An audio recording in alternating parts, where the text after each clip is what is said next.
안녕하세요. 항상 채널 잘 보고 있는 평범한 여성 시청자입니다. 저는 얼마 전 10년을 함께 살았던 남편과 이혼했어요. 10년이라는 긴 세월 동안 참 고통스러운 나날을 보냈었는데 남편과 헤어진 요즘 이게 사람 사는 거구나 싶을 때가 많습니다. 남편과 저의 인연은 아주 오래전에 시작되었어요. 제가 남편을 처음 만났던 것이 무려 기억도 제대로 나지 않는 5살 어린 아이였을 때거든요. 저희 집은 여느 집들처럼 평범하고 화목한 가정이었습니다. 저희 부모님께서는 작은 식당을 운영하셨어요. 규모가 그리 크지는 않았지만 동네 맛집이라고 소문나 단골도 많고 항상 손님들로 붐비는 곳이었죠. 제가 태어나기 전에는 두 분 다 회사에 다니셨다고 했어요. 어머니께서는 임신을 하시면서 일을 그만두셨고 아버지께서는 제가 1살 무렵 회사를 그만두고 나와 어머니와 함께 식당을 차리셨다고 하더라고요. 이 이야기를 처음 전해 들었을 때 왜 멀쩡히 잘 다니던 회사를 때려치고 갑자기 식당을 차리셨나 궁금한 마음이었는데 아버지께서는 그저 어머니와 좀 더 시간을 오래 보내고 싶었다고 말씀하셨습니다. 전에 다니던 회사에서는 걸핏하면 야근에 주말 근무를 나가느라 가족들과 보낼 시간이 없으셨다면서요.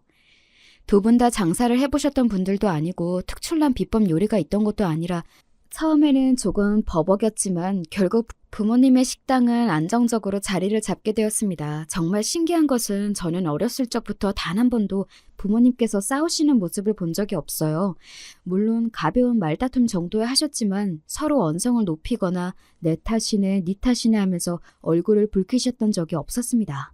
자영업이라는 게 신체적으로나 정신적으로나 참 힘든 일이고 서로 부딪힐 일도 많았을 텐데 어쩜 그렇게 사이가 좋으실 수 있었는지 모르겠어요. 물론 두 분 다 불같은 성격이 아니시기도 했지만 그만큼 사이가 좋은 부부였고 아버지께서는 항상 저보다 어머니를 먼저 챙기시는 분이었어요. 그래서 저는 어렸을 적에는 다른 집 아버지들도 다 자식보다 본인의 반려자를 먼저 챙기면서 살겠거니 생각했습니다. 매사에 어머니가 먼저인 아버지께 가끔은 섭섭한 기분이 들 때도 있었지만 두 분이 금술 좋게 지내시는 모습을 보면 저도 나중에 꼭 저런 남편을 만나야지 하는 생각을 했었어요. 식탁에 생선이 올라오면 아버지께서는 항상 어머니 먼저 발라주신 뒤에 저를 챙겨주셨고 외식을 한번 하더라도 매번 저보다 어머니께 먼저 먹고 싶은 것을 물어보시고 장사를 마치고 돌아오신 밤이면 본인도 피곤하실 텐데 어머니 어깨를 안마해 주시곤 하셨어요.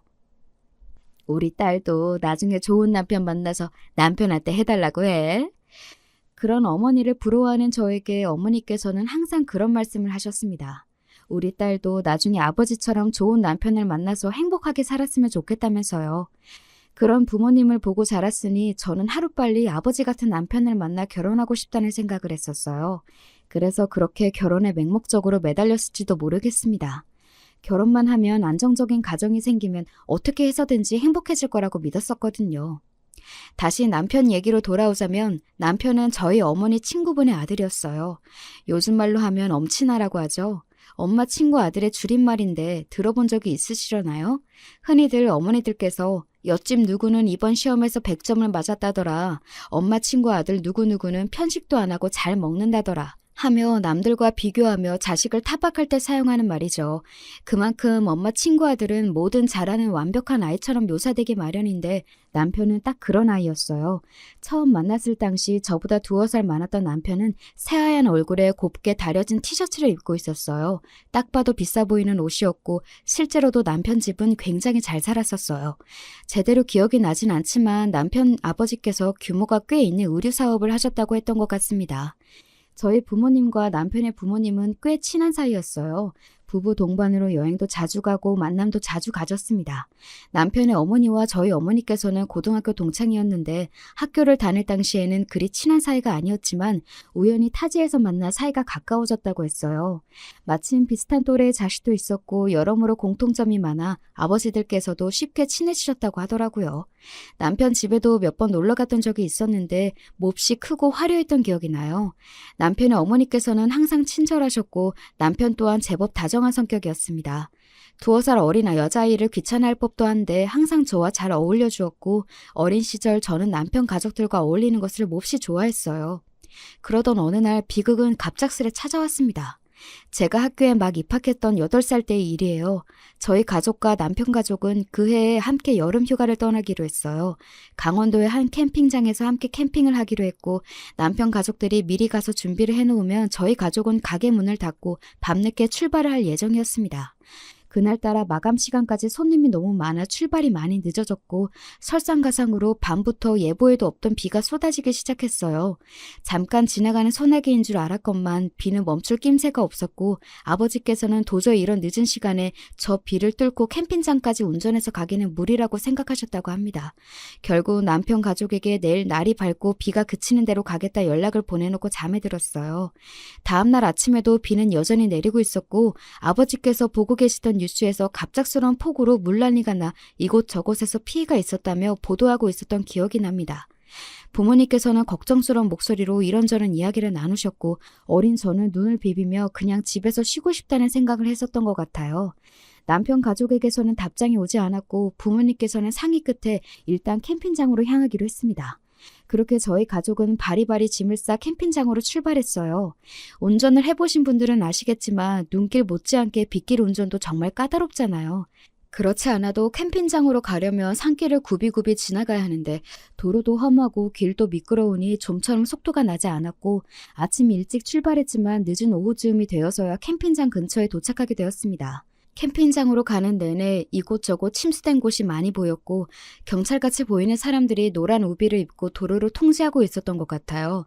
워낙 어렸을 적의 일이라 자세하게 생각은 나지 않지만 꼭 영화나 드라마에서나 볼 법한 장면이라 어린 마음에 신기했던 기억이 납니다. 캠핑장으로 가는 길목 앞에 차가 여러 대 세워져 있었고 사람들이 우비를 입고 바람을 맞으며 짐을 정리하고 있었어요. 아버지께서 차에서 내려 그 사람들에게 다가가 이야기를 나누고 돌아오셨고 낯빛이 좋지 않으셨습니다. 어제 물난리 때문에 캠핑장에서 사고가 났다고 하네. 커다란 나무가 쓰러져서 텐트를 그대로 덮쳤다고. 밤새 난리도 아니었대. 그냥 돌아가는 게 좋을 거라고 하는데 아직 연락 온 거 없지? 사고 난 사람들이 어린 아들이 있는 부부였다고 하는데. 아버지의 말에 어머니께서도 덩달아 표정이 심각해지셨고 두 분은 한참 대화를 나누시다가 결국 차를 돌려 인근 병원으로 향하기로 했습니다. 어젯밤 물난리로 커다란 나무가 쓰러져 한 텐트를 덮쳤는데 부부는 즉사하고 어린 아들은 밤 사이에 병원으로 이송이 되었다고 했어요. 그때까지도 남편 가족에게서는 아무런 연락이 없었고 무리해서 캠핑장으로 향해봤자 남편 가족들도 진작 대피를 했겠지 싶어 병원으로 가 남자아이의 신원을 확인해보기로 했습니다.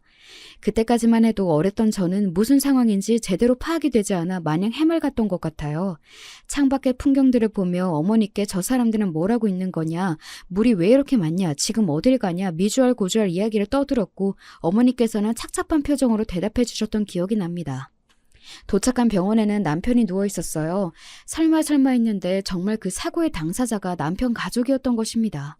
어머니께서는 소식을 아시자마자 실신하셨고 저 또한 그제서야 뭔가 심각한 일이 일어났구나 하고 깨달았던 것 같아요. 오랜 시간이 지난 지금에서야 덤덤하게 얘기를 써내려갈 수 있지만 생각해보면 정말 끔찍한 사고입니다. 왜 하필이면 그 커다란 나무가 남편 가족의 텐트를 접쳤는지, 얼마나 고통 속에 돌아가셨을지. 행복한 휴가를 위해 떠난 여행길이었는데 그의 여름은 남편이나 저의 가족에게 모두 최악의 계절이 되고 말았습니다. 천만다행으로 남편은 이마에 경미한 타박상을 입은 것 외에는 크게 다친 곳이 없었습니다. 다만 정신적 충격이 컸어요. 그런 사고를 겪었으니 멀쩡한 것이 더 이상한 수준이었습니다.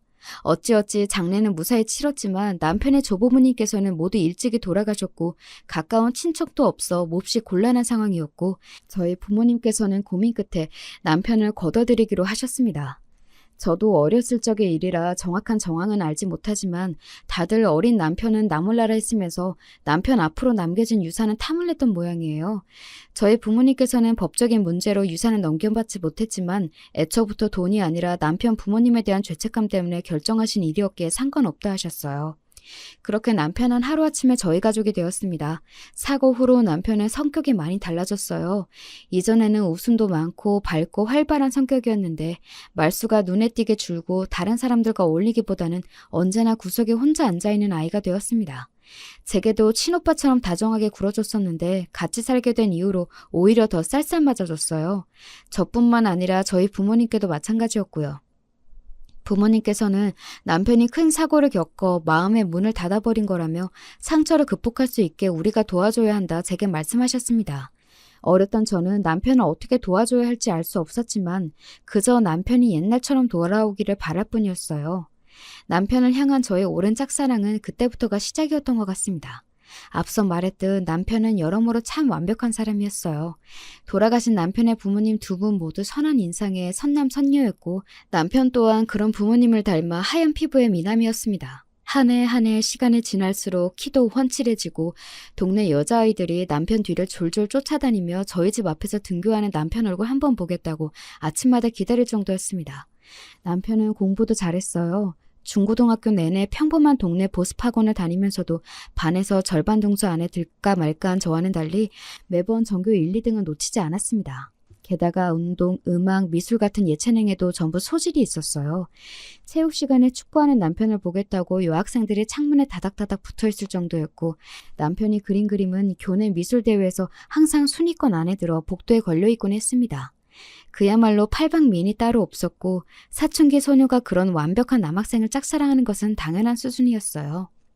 그러나 그런 남편에게 단 한 가지 단점이 있었다면 바로 성격이었습니다. 어린 시절 겪은 큰 사고 후 남편은 예전의 다정한 성격으로 돌아가질 않았어요. 저희 부모님께는 그나마 어느 정도 예의를 차리고 살갑게 굴었지만 제게는 언제나 무뚝뚝한 태도였습니다. 어렸을 때는 함께 나들이도 나가고 저와 인형놀이도 해주며 제법 잘 어울려졌었는데 시간이 지날수록 남보다 못한 사이가 되어갔어요. 저는 언제나 남편과 친해지고 싶었기에 다양하게 노력해봤지만 아무 소용이 없었습니다. 남편은 학교에서 저와 아는 체 하는 것을 꺼려하는 것 같았어요. 당시에는 남편이 저를 싫어해서 그렇다고 생각했지만 이제와 생각해보면 아무래도 저희 집에 얹혀 사는 처지라는 것이 밝혀져 소문이 날까봐 두려웠던 것이 아니었을까 싶습니다. 학교에서는 인사도 하지 않고 모른 척 집에서도 식사 시간을 제외하고는 항상 본인 방에만 박혀 있었기에 이야기를 나눌 틈이 없었고 부모님께서는 항상 가게를 돌보시느라 바쁘셨기에 가족끼리 단란한 자리를 가지며 친해질 기회도 없었어요. 그럴수록 저는 남편과 더더욱 친해지고 싶었고 나름대로 도시락도 싸주고 먼저 살갑게 말도 걸며 가까워지기 위해 여러 노력을 기울였습니다. 처음에는 쌀쌀맞게만 굴던 남편도 시간이 지날수록 경계심을 조금씩 허무는 것 같았어요. 나중에는 제가 모르는 문제를 물어보면 친절하게 알려주기도 하고 부모님이 늦게 돌아오시는 날이면 둘이서 치킨 같은 배달 음식을 시켜 나눠 먹기도 하며 제법 편안한 사이가 되었습니다. 그때까지만 해도 저는 제가 남편과 친해지고 싶은 마음이 사랑이라고 자각하지 못했어요. 그저 어렸을 적처럼 남편과 친남매처럼 다정하게 지내고 싶은 것이라 생각했죠.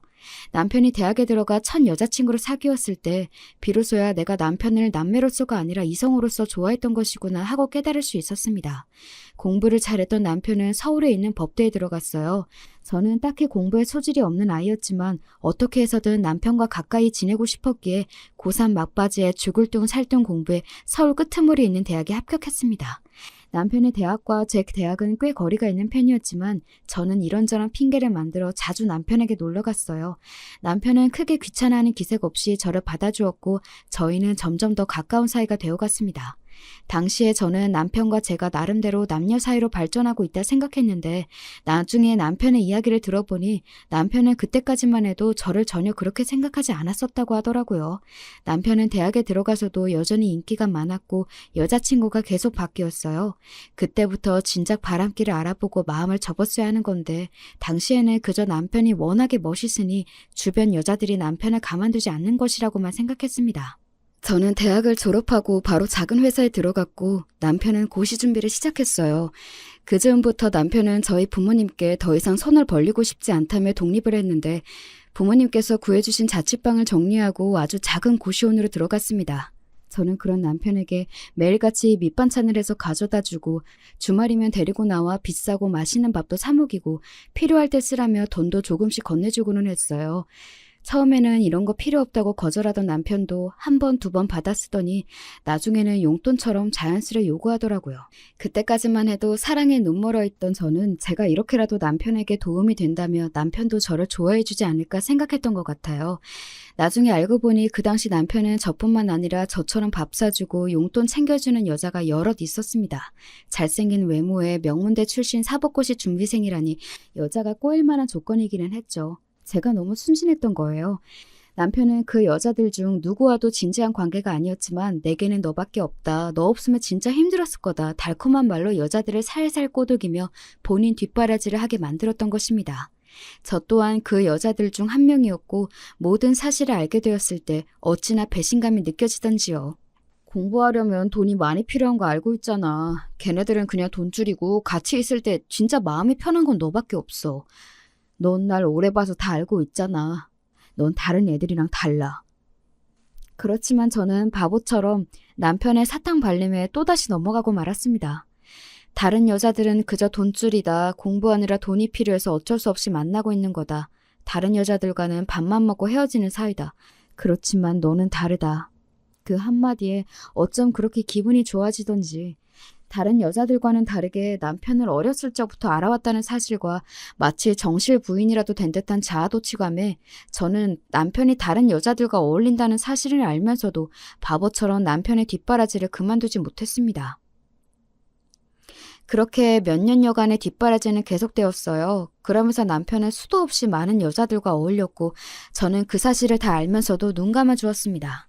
결국에 남편은 내 것이니까, 남편이 진짜로 좋아하고 기댈 수 있는 사람은 나뿐이니까 하는 말도 안 되는 생각을 하면서요. 그렇게 여자들과 어울려 놀면서도 타고난 머리가 좋아서인지 남편은 결국 고시에 합격했습니다. 번듯한 변호사가 되었다니 축하할 일이면서도 한편으로는 마음이 불안해졌어요. 지금까지는 아무리 잘생기고 명문대 출신이라고 한들 한낱 고시생 신분이니 꼬이는 여자들이 저와 비슷한 급이거나 모자란 사람들이었는데 변호사가 되어버렸으니 나보다 더 잘나고 조건 좋은 여자들이 나타나지는 않을까 하는 생각이 들더라고요. 지금 와서 생각해보면 제가 남편에게 참 단단히 미쳐있긴 했구나 싶습니다. 그때는 온 세상이 남편을 중심으로 돌아가는 것 같았어요. 도대체 사랑이 뭐라고 그렇게까지 제 자신을 혹사시키고 몰아붙이면서까지 힘든 20대를 보냈는지. 이제와 후회해봤자 늦었지만 적어도 앞으로 다시는 같은 실수를 반복하지 않아야겠죠. 당시 저는 남편과 정식으로 사귀는 사이는 아니었지만 할 건 다 하는 사이였습니다. 통상 연인끼리 하는 것들이 있잖아요. 그런 밤을 보낼 때마다 저는 남편에게 우리가 무슨 사이냐고 묻고 싶었지만 남편에게서 기대했던 답이 나오지 않을까 두려워 입을 꾹 다물곤 했습니다. 남편은 고시에 합격한 후로 이리저리 바빠져 더 이상 예전처럼 저와 연락을 자주 하지 않았어요. 전화를 걸어도 항상 바쁘다, 나중에 연락하자며 끊어버리기 일쑤였고 저밖에 없다며 다정하게 굴어줄 땐 언제고 한순간에 변해버린 남편의 태도에 마음이 몹시 초조해졌습니다. 오빠, 나 임신했어. 그렇게 초조한 나날들을 보내던 차에 몸이 뭔가 이상했어요. 잠을 자도 피곤하고 이상하게 아랫배가 생리 때처럼 무거운데 또 막상 생리는 시작되질 않고 혹시나 하는 마음에 테스트를 해보니 정말 선명하게 두 줄이 떴습니다. 전혀 생각하지도 못했던 임신이었어요. 처음에는 당혹스러운 마음이 컸지만 솔직히 말해서 하늘이 내려주신 선물 같다는 생각도 들었습니다. 남편을 제 곁에 붙잡아둘 수 있는 유일한 방법처럼 느껴졌어요. 남편과 저는 원래부터가 부부가 될 운명이 아니었을까 하는 말도 안 되는 생각까지 들었습니다. 임신 소식을 전해들은 남편은 예상대로 그리 반가워하는 반응은 아니었어요. 고시에도 합격하고 이제 인생 필 일만 남았다 생각했는데 조건도 외모도 별 볼 일 없는 여자가 갑자기 임신을 해서 발목을 잡혔다 생각했던 것이겠죠. 진짜 임신한 건 맞아? 제대로 확인해봤어? 아니, 일단 나랑 병원 좀 같이 가자. 남편은 제가 거짓말을 하는 것은 아닌지 의심했습니다. 더 이상 본인을 붙잡아둘 명분이 사라지니 아이를 가졌다고 거짓말을 하는 게 아닌가 생각하는 것 같았어요. 물론 그런 남편의 태도가 상처가 되긴 했지만 저는 결백했어요. 아무리 남편을 사랑한다고 한들 있지도 않은 아이가 생겼다 거짓말로 자작극을 벌일 정도는 아니었으니까요. 그런 거짓말은 들통나는 게 시간 문제이기도 했고요. 함께 병원을 가서 제 뱃속에 정말 본인의 씨가 자라고 있다는 것을 확인한 남편은 한숨을 푹푹 내쉬었어요. 솔직히 말해서 전 그때 남편이 제게 아이를 지우라고 할까 두려웠습니다. 남편이 뭐라고 한들 절대 아이를 지울 생각은 없었지만 막상 남편 입에서 그런 얘기를 들으면 상처가 너무 클 것 같았어요. 아휴, 그래, 결혼하자. 그렇게 한참 동안 병원 의자에 앉아 한숨을 내쉬던 남편은 결국 마지못해 한마디를 내뱉었습니다. 당시 생각해도 참 분위기 없고 최악의 프로포즈지만 당시 저는 그 말이 100캐럿짜리 다이아몬드 반지보다 더 기뻤어요. 드디어 내가 꿈꾸던 결혼 생활이 시작되는 거구나. 이 남자가 정말 내 남편이 되는 거구나 하고요. 그때 저는 결혼만 하면 남편이 저희 아버지처럼 가정적이고 아내를 위하는 남편이 될 거라고 말도 안 되는 착각을 하고 있었던 것 같아요. 사람 고쳐 쓰는 거 아니라고 그렇게 수많은 여자들과 어울려 지내는 것을 전부 다 봐와놓고도 왜 그런 말도 안 되는 생각을 했던 건지, 어쩌면 저는 그저 애써 현실을 부정하려 했던 건지도 모르겠습니다. 결혼하면 달라질 거야. 결혼하면 좋은 남편이 될 거야. 그렇게라도 생각하지 않으면 제가 너무 비참해지니까요. 저와 남편의 결혼 소식에 부모님께서는 몹시 놀라셨어요. 친남매처럼 가까이 지내는 줄로만 알았더니 언제부터 그런 사이가 되었냐면서요.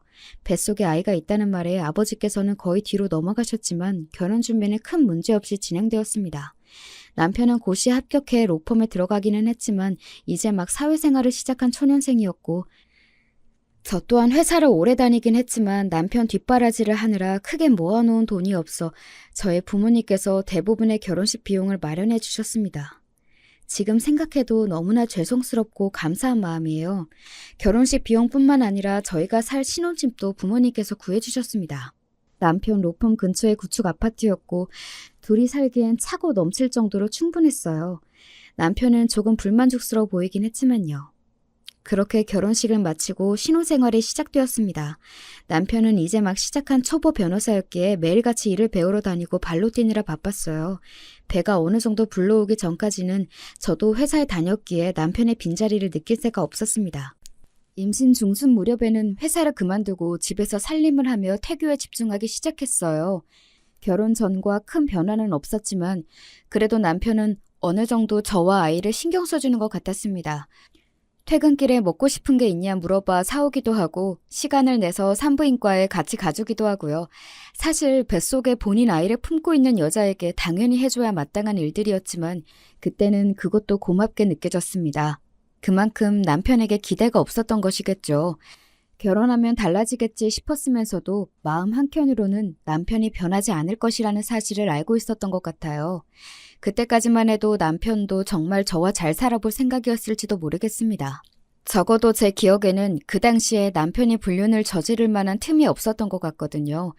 로펌에서 어울리는 여자가 있었을지는 모르는 일입니다만 적어도 퇴근하면 바로 집으로 돌아오고 주말에는 저와 시간을 보내며 제법 가정적인 태도를 보였어요.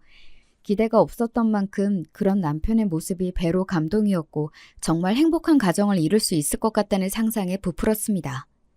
뱃속 아이는 딸이었고 남편과 함께 주말마다 이리저리 쇼핑을 다니며 아이 물품을 준비했어요. 여자아이라고 꼭 분홍색 물건을 사야 하는 건 아니었지만 이상하게 손이 분홍색으로 가더라고요. 태어날 아이가 얼마나 예쁠까. 첫 딸은 아빠를 빼닮는다던데 아주 귀여운 아이가 태어나겠지. 각종 아기 물품들을 집에 준비해놓고 태어날 아이를 상상하며 하루하루를 보냈습니다. 그때가 처음이자 마지막으로 결혼하고 행복이란 걸 느꼈던 시기였던 것 같아요.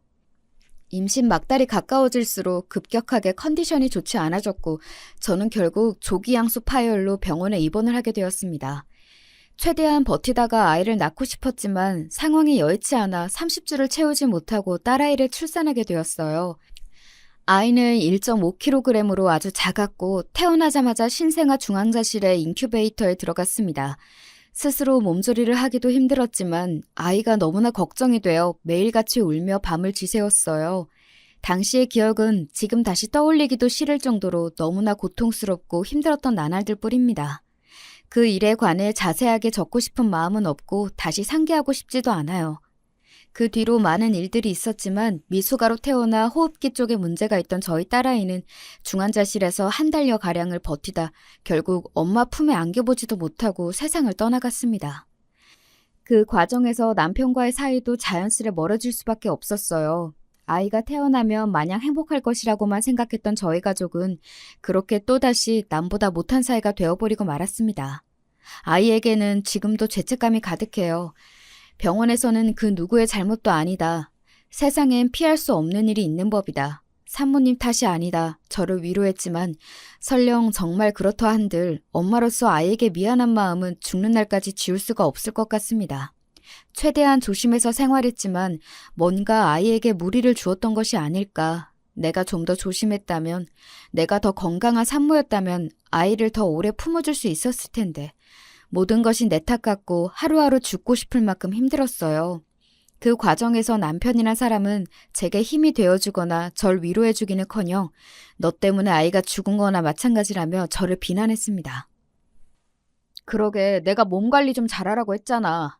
하는 거라곤 집에서 밥하고 빨래하고 누워있는 것밖에 없으면서 애 하나를 제대로 못 낳아? 그런 남편의 비난을 듣고 있으니 정말 제가 못난 엄마가 된 것만 같았어요. 남편과 저는 매일같이 서로 네 탓이네 하며 언성을 높여 싸웠고 점점 남보다 못한 사이가 되어갔습니다.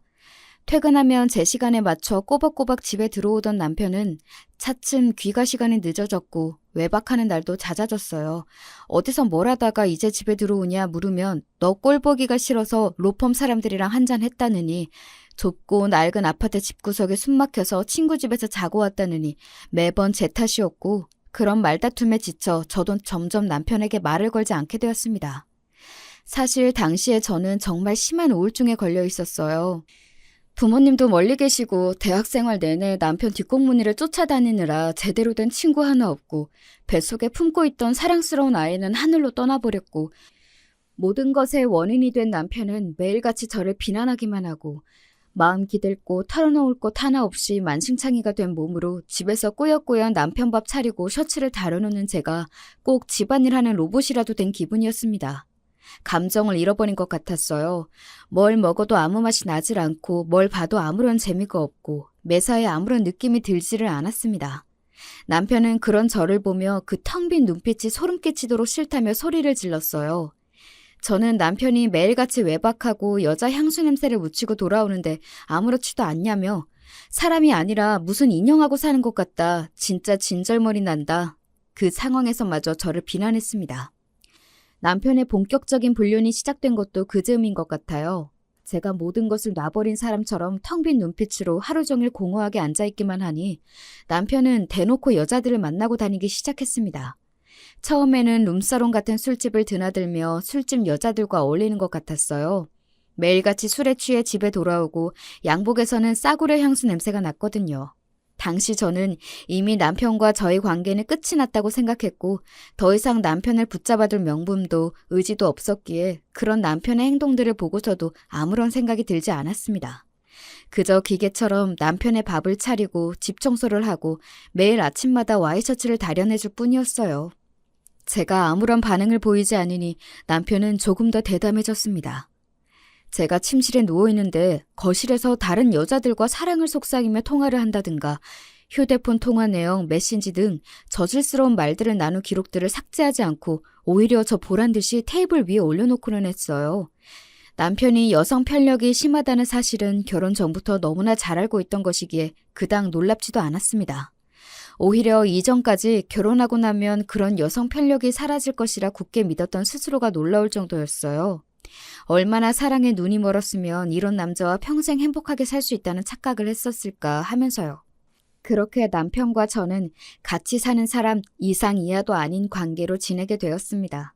아이의 소식을 전해 들으신 부모님께서는 몹시 안타까워하시며 한동안 고향에 내려와 몸조리 좀 하고 편히 지내는 것이 어떻겠냐 물어보셨지만 전 거절했어요. 이런 텅 빈 인형 같은 모습을 부모님께 보여드려 걱정을 끼치고 싶지는 않았거든요. 마찬가지로 남편의 불륜 사실 또한 전혀 말씀드리지 않았습니다.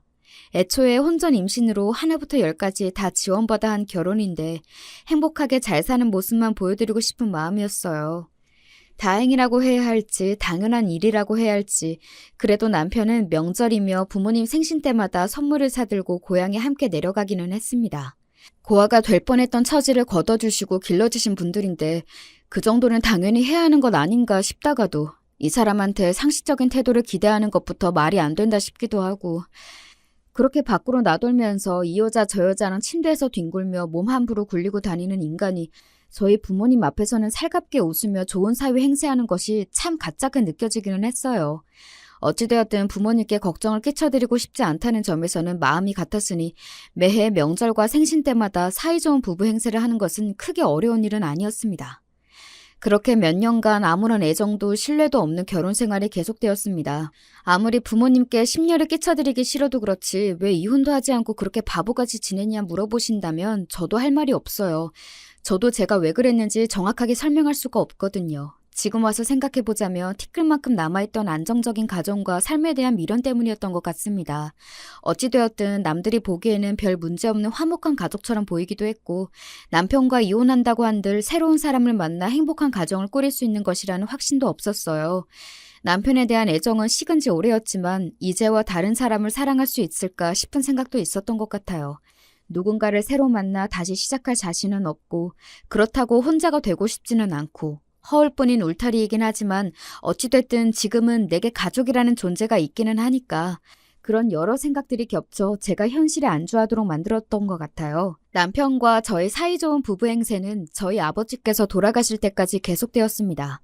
아버지께서는 오랜 지병을 앓고 계셨고 반년여간 병원에 입원해 계시다 결국 눈을 감으셨어요. 아버지께서는 눈을 감으시는 날까지 저와 어머니 걱정을 하셨습니다. 본인이 세상을 떠나시고 나면 혼자 남으실 어머니가 걱정이라며 저와 남편이 아버지를 대신해 어머니를 잘 챙겨달라 부탁하시는데 그런 아버지께 차마 사실대로 이야기를 털어놓을 수 없어 결국 돌아가시는 날까지 아무 말씀도 드리지 못했어요. 그렇게 아버지를 보내드린 후 어머니께서는 아버지와 함께 운영하시던 가게를 접고 시골로 내려가셨습니다.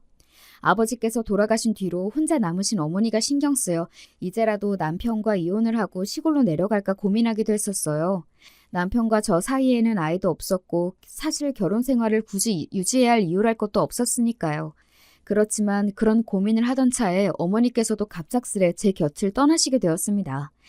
아버지께서 돌아가신 뒤로 부쩍 몸이 약해지셔서 병원을 자주 드나드신다는 건 알고 있었지만 그렇게 갑자기 눈을 감으실 줄은 정말 몰랐어요.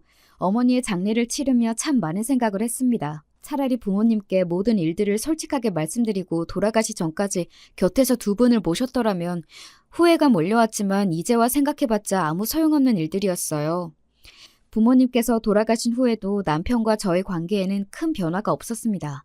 더 이상 걱정을 끼쳐드릴 부모님도 없는데 왜 이혼을 안 했냐 궁금해 하시겠지만 앞서 말씀드렸듯 바람 불면 날아가 버린 알량한 울타리라도 제게는 가족이라는 울타리가 필요했어요. 부모님께서 돌아가신 후로 그런 마음이 무의식적으로 더 커졌던 것 같아요. 남편은 제게 심적으로 그 어떤 도움도 주지 못했지만 적어도 허울뿐이나마 제 곁에 머물러주고는 있었으니까요. 그렇게 여전히 뒤틀린 결혼 생활을 이어가며 부모님께서 돌아가신 뒤로 1년여라는 시간이 지났습니다. 그 후로도 매일같이 여자를 바꿔가며 지내던 남편에게 어느 날부턴가 꽤 오래 만나는 여자가 생긴 것 같았습니다. 자세히 알 수는 없었지만 아마도 남편의 고객인 것 같았어요.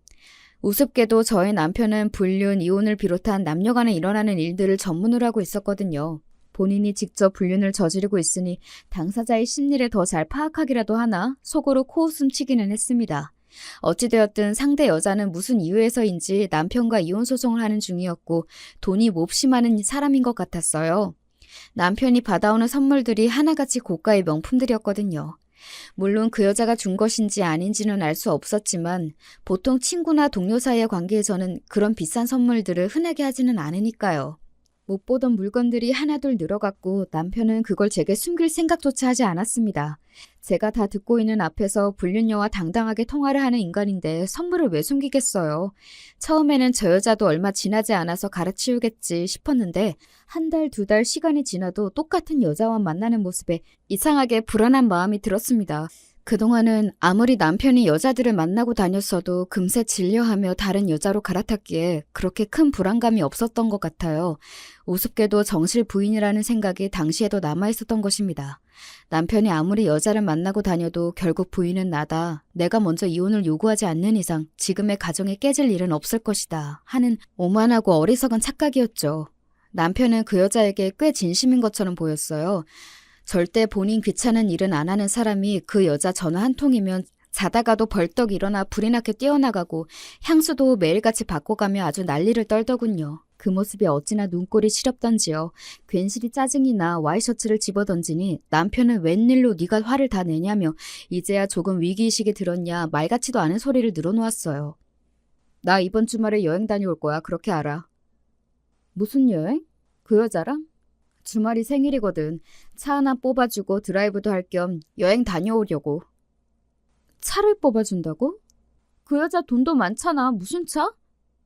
신형 벤츠. 전부터 갖고 싶다고 하길래 그동안 받아먹은 것도 있고. 이 정도는 투자라고 생각하고 사줘야지. 앞으로 뽑아먹을 게 얼만데.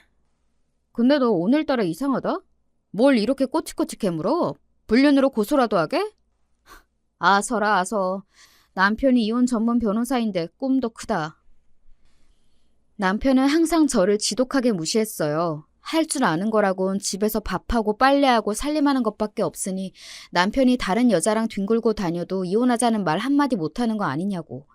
그래도 네가 요리 하나는 잘해서 그냥 데리고 사는 거다.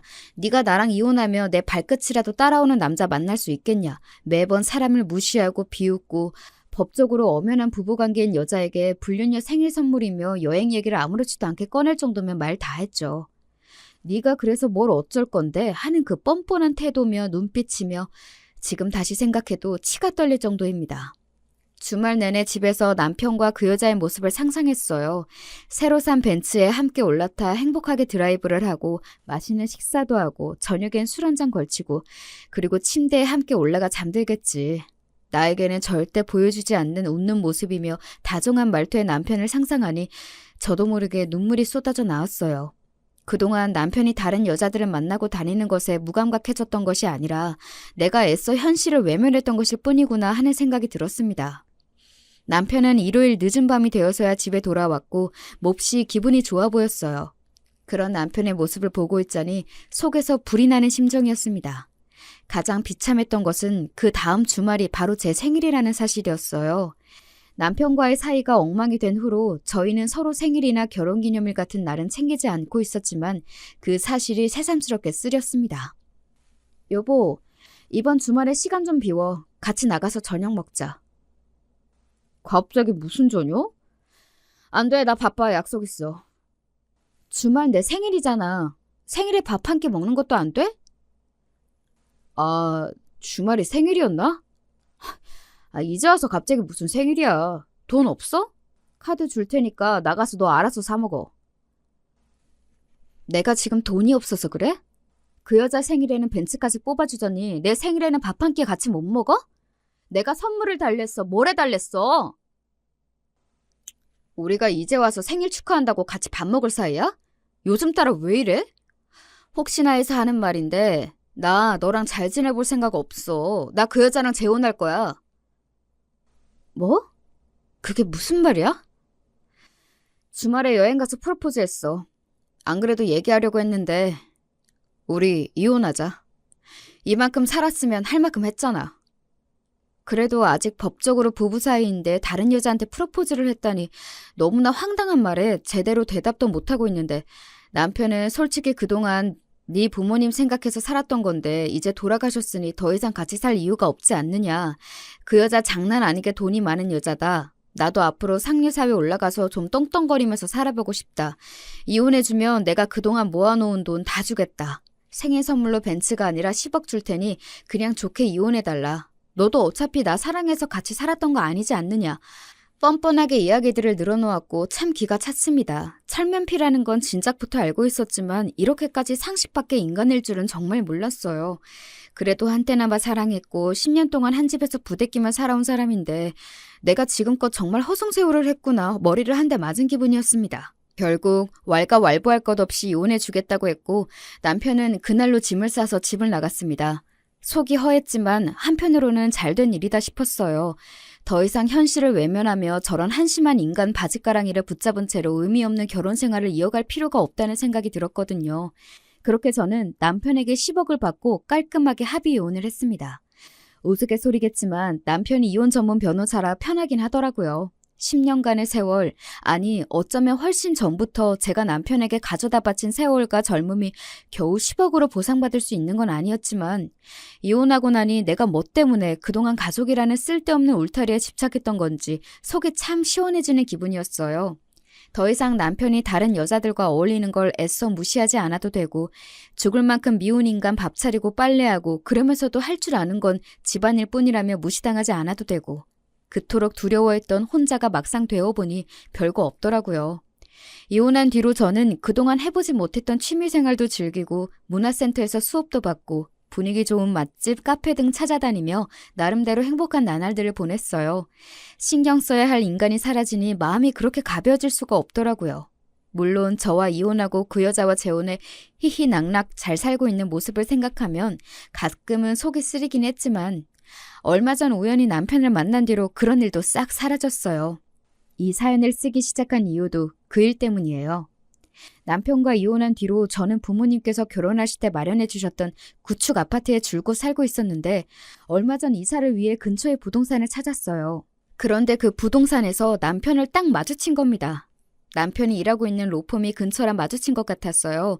그 여자랑 살만한 신혼집이라도 구하러 왔나 싶어서 떨떠름하게 인사를 하는데 얼굴이 썩 안 좋아 보이더라고요. 한창 깨벗고 행복할 시기 아니냐, 아파트 구하러 온 거 아니냐 물어보자 부동산 주인이 의문 가득한 얼굴로 남편에게 원룸 알아보러 오셨다고 하시지 않았냐는 거예요. 웬 원룸인가 싶어 남편을 쳐다보니 남편이 머뭇거리다가 실은 그 여자랑 결혼을 못했대요. 전혀 예상하지도 못했던 말에 결혼을 왜 못했냐 물으니 그러는 넌 여기 뭐하러 왔냐고 되묻더라고요. 나 이사 가려고 아파트 사러 왔어. 아파트를 산다고? 네가 무슨 돈이 있어서? 아, 내가 준 10억? 요즘 10억 갖고 이 동네에서 아파트를 어떻게 사? 내가 말 안 했었나? 우리 아버지가 돌아가시면서 시골 땅을 엄청 물려주셨거든. 몇 푼 안 하는 줄 알았더니 좀 알아보니까 몇백억 되더라고. 뭐? 몇백억? 어머니 시골 내려가셨던 것도 땅 보러 가셨던 거였어. 아버지 먼 친척분이 물려주신 건데 아버지도 돌아가실 때까지 묵혀두고 모르셨다고 하더라고. 근처에 뭐가 들어와서 땅값이 엄청나게 올랐다고 하더라. 아무튼 결혼을 못했다니 아쉽게 됐네. 우리 같이 살던 아파트도 좁다고 투정 부리던 사람이 원룸에서 잘 살 수 있겠어? 실은 아버지께서 돌아가시면서 제 앞으로 엄청난 땅을 물려주셨습니다. 마지막에 알려드리고 싶어서 앞에서는 언급하지 못했는데 쓰면서도 손이 근질근질했네요. 저도 어머니가 돌아가시고서야 알게 된 사실인데 예전에는 논밭이었던 곳이지만 근처에 무슨 대형 시설이 들어오게 되면서 땅값이 몇십 배가 뛰었다고 하더라고요. 생각지도 못한 유산에 처음에는 정말 당황스러웠어요.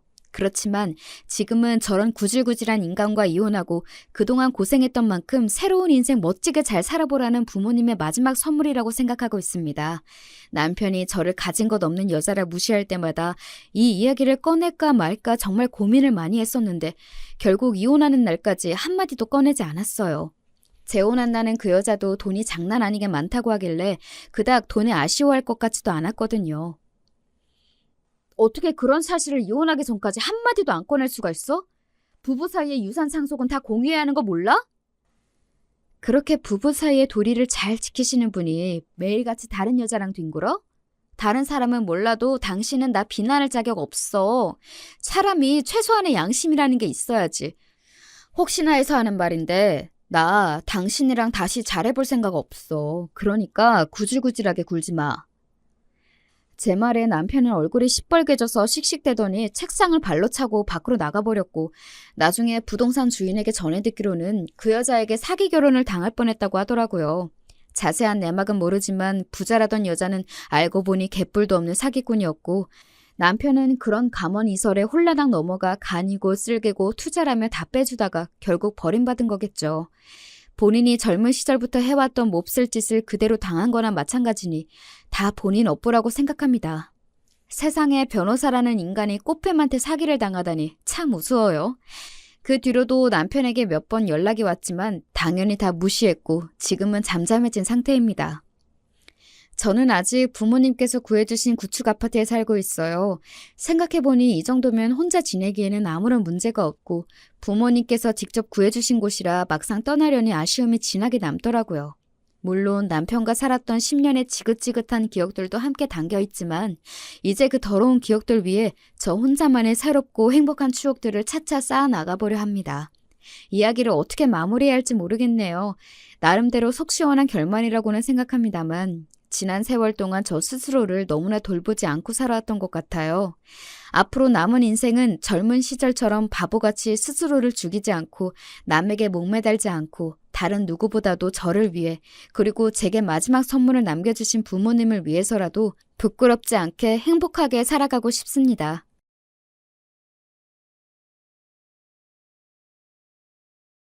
안녕하세요. 저는 서울에서 남편과 아들을 키우는 40대 여자입니다. 오늘은 우리 가족에게 얼마 전에 일어난 사연에 관해 제보하려고 해요. 개인적으로 살면서 가장 통쾌했던 사건이라 많은 사람에게 알리고 싶었습니다. 이미 주변에 얘기했더니 너무 시원하다고 하더라고요. 여러분도 제 사연을 듣고 부디 재밌는 시간 보내셨으면 좋겠습니다. 저는 충청도에 있는 한적한 시골에서 자랐어요. 원래 제가 태어난 지역은 충청도가 아니라고 하더라고요. 고아였던 엄만 보육원에서 자랐는데 그러다 성인이 되고 소개로 결혼해서 저를 낳고 키웠대요. 아무것도 없이 결혼한 엄만 제 할머니에게 심한 시집살이를 당했다고 합니다. 너무 할머니가 우리 엄마를 미워해서 엄마는 혼자 어린 저를 등에 업고 집안일도 하고 밖에서 소일거리도 받아서 일했다고 해요. 시어머니는 그런 엄마를 볼 때마다 구박하셨다고 합니다. 그래서 우리 엄마의 소원은 제가 나중에 결혼했을 때 당신처럼 시집살이를 당하지 않는 거였어요. 어찌나 할머니가 엄마를 괴롭혔던지 말만 들어도 기가 차더라고요. 그렇다고 제 아버지가 그렇게 잘난 사람도 아니었다고 합니다. 엄마는 당시에 그냥 사진만 보고 결혼한 거라 누군지도 모르고 결혼했는데 아버지는 남편으로서도 아빠로서도 엉망이었죠. 사실 기억도 잘 나지 않는 아빠는 제가 7살 때 이후로 본 적이 없습니다. 왜냐하면 아버지는 사고를 그렇게 쳐서 엄마가 저를 데리고 도망갔거든요. 희미하게 기억나는 게 하나 있는데 아버지가 집안 살림을 다 때려 부수는 거였습니다. 안 그래도 가난해서 집에 살림이 몇 개 있지도 않았는데 아버지가 그걸 다 부쉈던 기억이 나요. 직업도 없이 집에서 엄마가 밖에서 벌어온 돈으로 술을 마시곤 하셨죠. 할머니는 그 모습을 보고 우리 엄마가 내조를 못해서 그런 거라고 오히려 엄마를 구박했다고 합니다. 또 제가 성별이 딸이라 아들이 없어서 저러는 거라고 말하면서 아들을 낳으라고 강요했대요. 할머니는 제가 아들이 아니라고 저도 미워하셨어요. 아빠는 날이 갈수록 정신을 차리는 것이 아니고 오히려 더 사고를 쳤다고 합니다. 그러다 노름에 빠져서 집에 사채업자까지 찾아오자 엄만 한밤중에 예고도 없이 절 데리고 도망쳤다고 해요. 뒤도 돌아보지 않고 몰래 모은 돈을 들고 집을 나오는데 그렇게 해방감이 들었다고 합니다. 무작정 버스터미널로 가서 제일 첫 차를 탔는데 그게 바로 엄마랑 제가 살던 시골이랍니다. 어딘지도 모르고 일단 멀리 가는 곳이라고 해서 덜덜 떨며 버스에 올랐다고 엄마가 말씀해 주셨죠. 고아라서 부모님도 친척도 없던 엄만 그때부터 절 혼자 키우기 시작했습니다. 지금은 어떨지 모르겠지만 엄마가 절 혼자 키울 땐 시선이 곱지 않아 힘들었다고 해요. 많은 사람이 있는 곳이 아니라 7살 어린 딸을 데리고 혼자 사는 여자를 신기하게 여겼다고 하더라고요.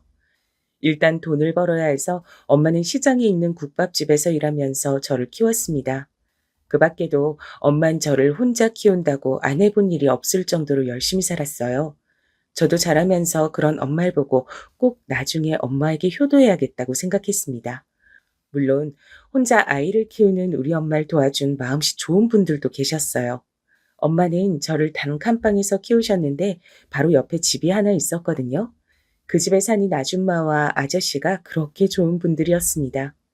형편이 어려운 건 마찬가지인데 우리 엄마가 안쓰럽다고 귤이나 고구마 같은 것도 가져다 주셨죠. 엄마가 일하느라 늦으면 아주머니가 제게 저녁을 먹이기도 하셨어요. 마침 그 집의 아들이 저랑 동갑이라 친하게 지내기도 했습니다. 소꿉친구로 자라면서 서로가 가장 친한 친구였어요. 이 소꿉친구는 성인이 되어 제 남편이 됐습니다. 워낙 어릴 때부터 붙어 다녔던 우린 시간이 흐르면서 더욱 가까워졌어요. 마음씨 좋기로 동네에서 유명했던 아줌마와 아저씨는 제 시부모님이 되었습니다. 제가 남편과 결혼한다고 하자 엄만 그렇게 안심됐다고 제게 말했어요.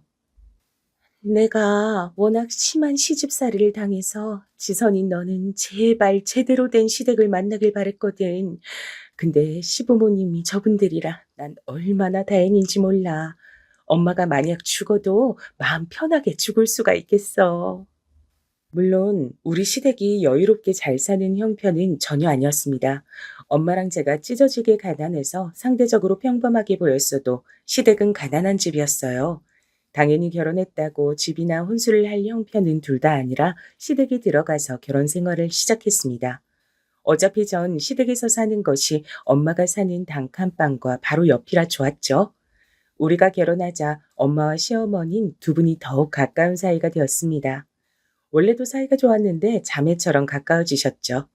그리고 시댁에는 늦둥이 아가씨가 있었습니다.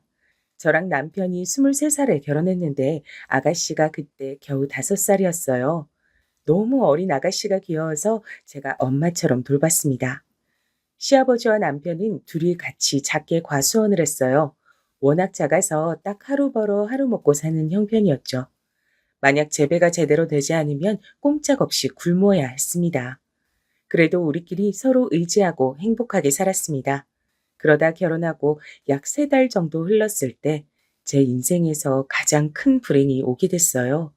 바로 친정엄마가 교통사고를 당하셨습니다. 엄마는 어린 저를 데리고 이 지역으로 와서 안 해본 일이 없을 정도로 일하셨습니다. 어린 제가 봐도 엄마는 늘 힘들어했던 것이 기억 속에 생생할 정도예요. 주로 청소와 식당에서 일했는데 그게 얼마나 몸에 힘든지 해본 분들은 아실 거예요. 엄만 그래서 안 아픈 곳이 없을 지경이었습니다. 어깨, 허리, 무릎, 손목 등 온몸이 아프셨죠. 그런데 그런 상태에서 교통사고를 당하니 너무 큰 파장이 오더라고요.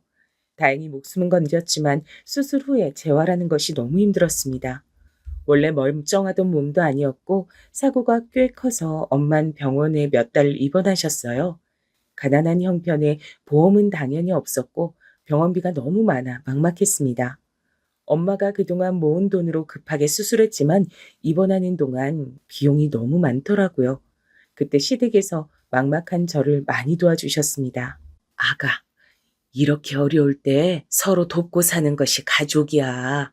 이거 우리가 이번에 돈 받은 건데 병원비 보태라. 더 많은 돈을 주지 못해 미안하다. 곧 그래도 또 과일 팔면 돈 생기니까 그때까지 좀만 버티자. 응? 어머니, 이거 제가 받아도 되는 거예요? 안 그래도 우리 지금 돈 없어서 밥도 제대로 못 먹잖아요. 이 은혜는 제가 절대 잊지 않을게요. 우리 엄마 도와주셔서 정말 감사해요. 아가, 울지 말고 정신 똑바로 차려야 사돈도 금방 회복하지. 그리고 우린 가족이잖아. 우리가 조금 굶어도 일단 아픈 사람이 회복하는 게 우선이야. 거절해도 우리 마음이 편치 않어. 시어머니는 힘들게 번 돈을 다 저를 주었습니다. 시댁이 그렇다고 평범한 형편도 아니었거든요. 이때 우리 엄마 때문에 시부모님은 과수원을 담보로 대출까지 받으셨죠. 너무 감사한 마음으로 이 돈을 다 병원비에 보탰습니다. 하지만 안타깝게도 엄마는 그만 퇴원하지 못하고 그대로 병원에서 돌아가셨어요. 돌아가시기 직전까지 제게 시댁을 잘 만나서 다행이라고 말씀하셨습니다. 엄마와 둘이 살면서 유독 유대감이 깊었던 저는 엄마가 죽고 심적으로 정말 많이 힘들었어요. 아버지랑은 이미 연락하지 않아서 고아나 다름없었죠. 이렇게 힘들어하던 절 시부모님과 남편이 옆에서 많이 위로해줬습니다. 만약 시댁 식구들이 없었다면 전 엄마가 없는 현실을 버티지 못했을 거예요. 남편과 시아버지가 우리 엄마의 장례도 도와주셔서 엄마를 편하게 보내드릴 수 있었습니다. 원래도 시댁을 좋아했지만 결혼하고 바로 엄마를 보내면서 시부모님을 더욱 좋아하게 됐어요. 엄마가 살던 단칸방을 팔고 조금이라도 시부모님께 드리자 오히려 그 돈을 제 비상 용돈으로 쓰라고 하셨습니다. 우리 엄마의 병원비로 대출이 많이 생겼던 것을 알던 전 가만히 집에 있을 수가 없었어요. 그래서 과수원 일도 돕고 따로 시간을 내어 시장에 가서 일해서 돈을 벌었습니다. 시부모님은 무리하지 말라고 하셨지만 조금이라도 돈을 벌어야 했어요. 그러면서 어린 아가씨의 육아도 제가 도맡아서 했습니다. 아가씨도 새언니인 저를 무척 따르는 편이라 제가 거의 전담해서 키웠죠. 유치원 학부모 상담도 제가 갈 정도였습니다. 거의 저는 그냥 아가씨를 제 딸이라고 생각했습니다. 남편하고 저는 바로 아이를 가질 생각이었는데 생각보다 임신이 쉽지 않더라고요.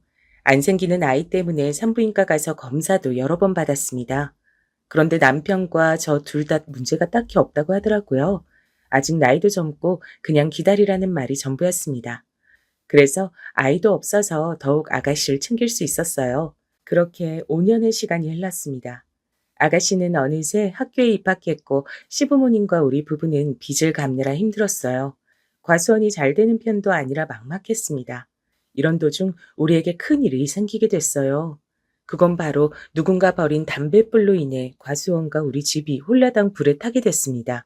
너무 다행히 그때 아가씨도 학교에 있었고 우리 부부와 시부모님이 시장에 있던 시간이라 인명피해는 없었죠.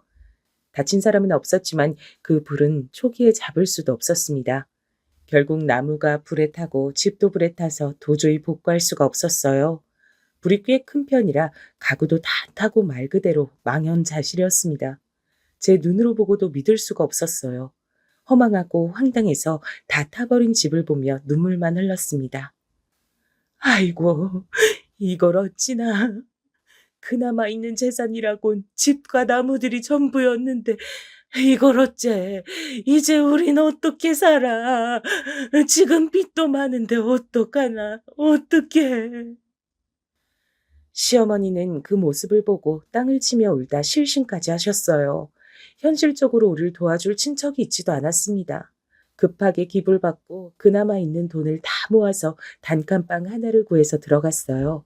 담배꽁초를 버린 범인은 찾았는데 노숙자라 보상을 받을 수도 없었습니다. 한순간에 재산이 없어진 우린 너무 힘들었어요. 5명이 단칸방에 다 누우면 자리도 제대로 있지 않았습니다. 그래도 이런 현실이 힘들었지만 시댁 식구들과 저는 최대한 긍정적으로 생각하려고 노력했어요. 당장 과수원을 계속할 수는 없으니 시아버지와 남편은 공장에 가서 일하기 시작했습니다. 시어머니와 저는 시장에 가서 할 수 있는 일을 알아봤어요. 일단 빨리 일해서 돈을 버는 것이 목적이었습니다. 일단 급하니까 일은 시작했는데 너무 힘들고 막막했어요. 단칸방은 여름엔 밖보다 덥고 겨울엔 밖보다 추웠습니다. 당장 먹을 것이 없어서 빵 하나로 5명이 나눠 먹기도 했어요. 남편과 시아버진 공장에서 주는 간식을 집에 가지고 와서 우릴 주곤 했습니다. 집이 불에 타서 안에 있던 현금과 가전도 모두 타서 진짜 빈털털이었어요. 전 그래도 우리 아가씨가 어디 가서 가난한 게 티나는 게 그렇게 싫더라고요. 그래서 없는 형편에 아가씨한텐 최대한 아끼지 않았습니다. 너무 배가 고픈데 쌀이 없으니까 배가 부르다고 거짓말하기도 했어요. 그래도 시부모님이나 남편이나 다 사치나 도박 같은 것엔 전혀 관심이 없어 다행이었습니다. 그러다 공장에서 일하던 시아버지가 허리를 심하게 다쳤어요. 한동안 일을 할 몸 상태가 아니었습니다. 수술하거나 그런 정도는 아니어도 움직이는 것이 불편한 상태였어요.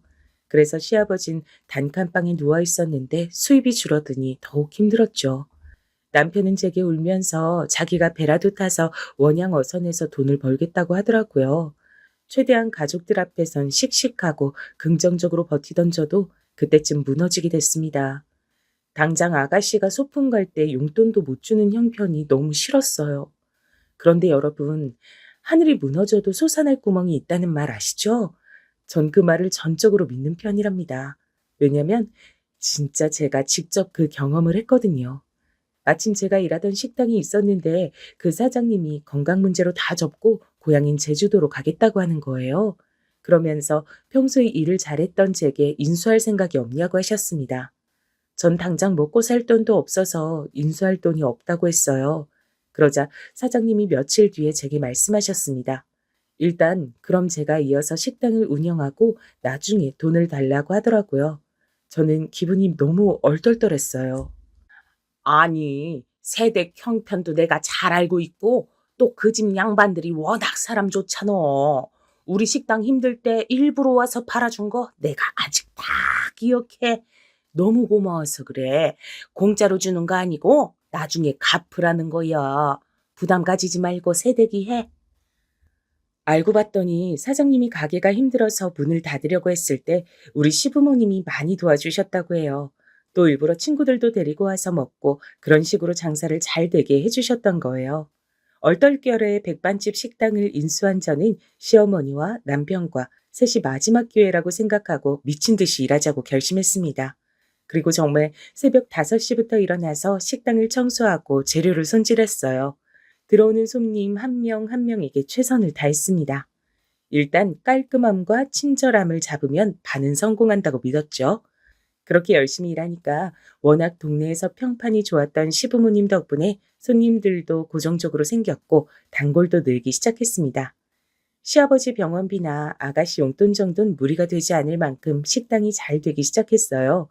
입소문이 나면서 수익이 생겨 단칸방을 탈출하게 됐습니다. 새로 집을 구해서 들어간 날 5명이 끌어안고 엉엉 울었죠. 제가 결혼하고 같이 살면서 참 많은 일이 일어났더라고요. 절대 현실에 안주하지 말고 꼭 힘들었을 때 기억해서 더 노력하자고 같이 다짐했습니다. 그러다 우연한 기회로 방송까지 타게 됐습니다. 확실히 방송이 나가니까 아예 옆 동네에서도 우리 식당에 오기 시작했어요. 가게를 확장 이전하고 2호점까지 낼 정도로 바빠졌습니다. 원래 좋은 일은 연달아 오기 마련이라잖아요. 식당이 매우 바빠지면서 드디어 우리 부부에게도 아기가 찾아왔습니다. 만약 우리가 단칸방에 살 때 임신했다면 너무 힘들었을 텐데 아기도 시기를 잘 맞춰 찾아왔어요. 두근거리는 마음으로 아기를 기다렸는데 제 인생은 뭐가 이렇게 험난한 건지 모르겠더라고요. 전 그냥 아기가 생겼으니까 더 많이 일해서 돈을 최대한 저축하고 싶었습니다. 그런데 무리했던 건지 그만 바쁘게 일하다 넘어졌는데 그대로 유산하게 됐어요. 그때 슬픔은 말로 다 표현할 수가 없습니다. 그냥 모든 것이 제 탓으로 여겨졌어요. 누굴 원망할 수도 없었습니다. 시댁집이 불에 탄 것은 그래도 가해자가 있었고 원망할 대상이 있었잖아요. 그런데 아기를 잃은 것은 하나부터 10까지 제 책임이었습니다. 제가 조금만 더 조심했으면 아기를 잃지 않았을 거예요. 너무 속상해서 그때는 식당도 나가지 않고 집에서 틀어박혀 울기만 했습니다. 우울함에 빠져 아무것도 하기가 싫었어요. 아기를 잃어본 분들은 제 마음을 아실 텐데 길거리를 지나갈 수도 없었습니다. 갓난 아기가 보이면 미친 듯이 부럽고 떠난 우리 아이가 불쌍했거든요. 미친 사람처럼 신생아를 보고 엉엉 울어서 불편함을 표현하는 엄마들도 많았습니다. 그래서 일부러 사람이 지나는 거리에 나가지도 않고 혼자 침대에서 울기만 했어요.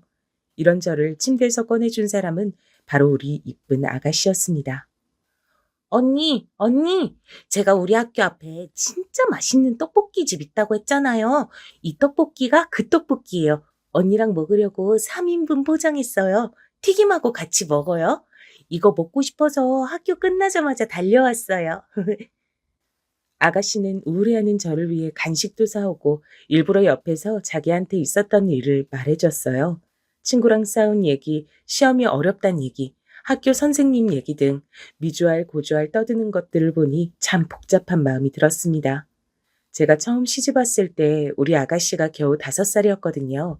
그 아기가 어느새 커서 이렇게 학교에 다니나 싶었습니다. 제가 거의 키우다시피 한 우리 아가씨는 진짜 선하고 착했어요. 갑자기 집에 불이 타서 어른들이 힘들어해도 본인은 티를 내지 않았습니다. 아직 어리니까 충분히 아가씨가 느끼는 불편함을 표현할 수 있는데 아가씨는 그러지 않았죠.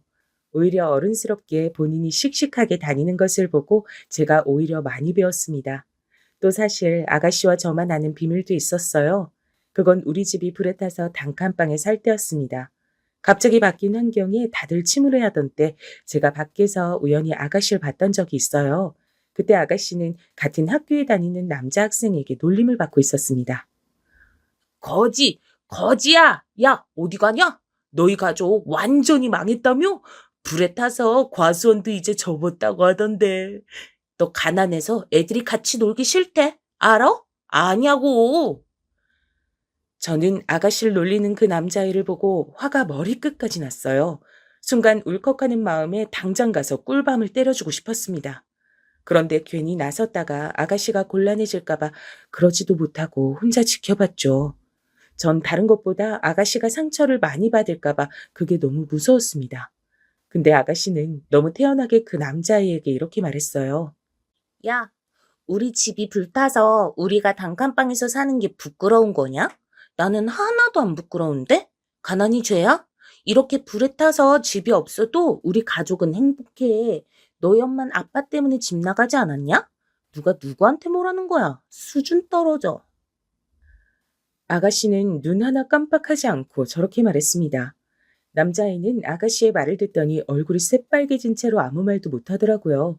저라면 저렇게 말을 못했을 것 같은데 아가씨의 말을 듣고 제가 대신 통쾌했답니다. 옆에 있던 학생들도 아가씨의 태도를 보고 꿀먹은 벙어리가 되었더라고요.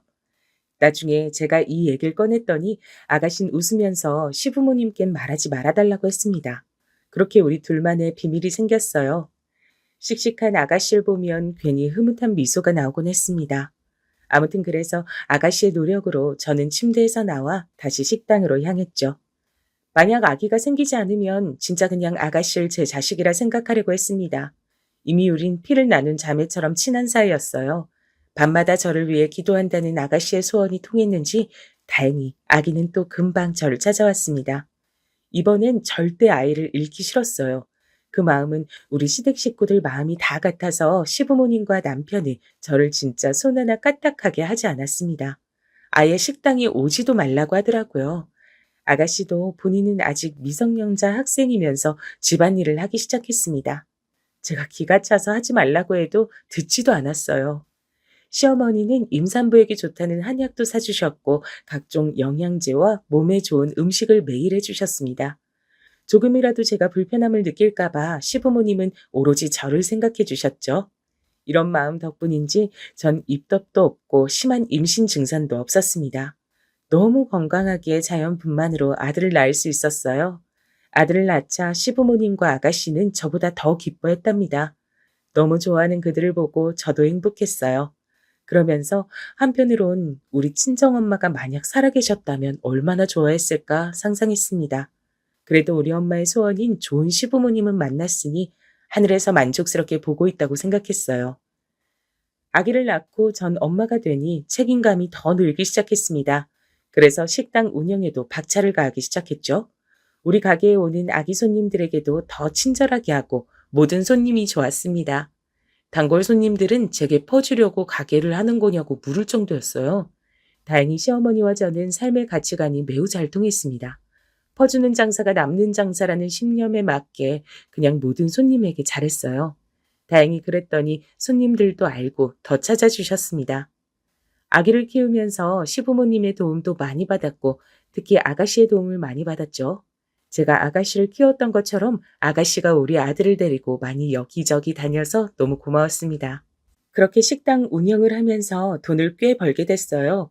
다 같이 단칸방에서 다리도 제대로 못 펴고 자던 것이 어제 같은데 시댁 식구들은 어느덧 200억대 자산가가 됐습니다. 시부모님은 항상 제게 감사하다고 제가 은인이라고 하셨어요. 실질적으로 제가 받은 것이 훨씬 많은데도 시부모님은 늘 제가 없었으면 살기 싫었을 거라고 말씀하셨습니다. 그러다 시어머니가 몸이 많이 안 좋아지게 됐어요. 원래 식당을 운영하면 몸이 안 아픈 곳이 없다고 하잖아요.